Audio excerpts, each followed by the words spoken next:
নমস্কাৰ স্বাগতম জনাইছোঁ মই চাংমাই মোৰ উন্নতি ভিডিঅ'লৈ মোৰ এইটো ছাইডত কাম চলি আছে প্ৰায় আৰম্ভ হৈ গ'ল কাম মই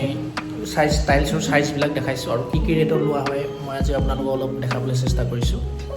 ভিডিঅ'টো স্কিপ নকৰাকৈ চাই থাকিব এইবিলাক হৈ গ'ল 600 আৰু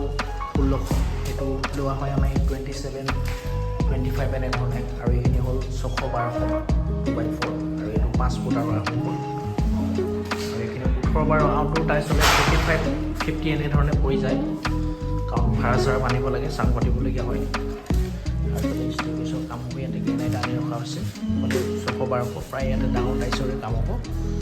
600-1600 আছে ইয়াতে চব ডাঙৰ টাইলছৰ কাম হ'ব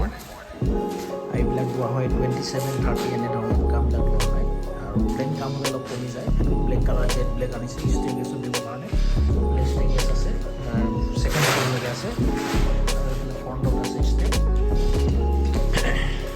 আৰু এইবিলাক কামৰ এতিয়া দুলীয়াজানত চলি আছে বৰ্তমান মোৰ নাহপতীয়াটো কাম হৈ আছে আৰু ডিগবৈটো হৈ আছে দুলীয়াজান এনেধৰণে কাম হৈ আছে মোৰ যদি কণ্টেক্ট নম্বৰ লাগে মোৰ স্ক্ৰীনত পোৱা যাব কণ্টেক্ট কৰিব আপোনালোকে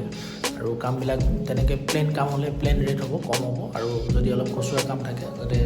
আউটডোৰ ভাড়া চাৰা বান্ধিবলগীয়া হয় তেতিয়া ৰেটটো বাঢ়ি যায় ষ্টেজৰ ডিজাইন লৈ কাম আছে আপোনালোকে যেনেধৰণৰ ডিজাইন দেখাই দিব নেটত আজিকালি পোৱা যায় তেনেধৰণে কাম হ'ব আৰু যদি আমাৰ ফালৰ পৰা ডিজাইন দিবলৈ আমি দেখাই দিম সেইমতে কাম হ'ব আৰু আজিলৈ ভিডিঅ'টো ইমান বাই পাৰিলে চেনেলটো ছাবস্ক্ৰাইব কৰি ৰাখিব আৰু শ্বেয়াৰ এটা কৰি দিব পাৰিলে লাইক কৰি দিব বাই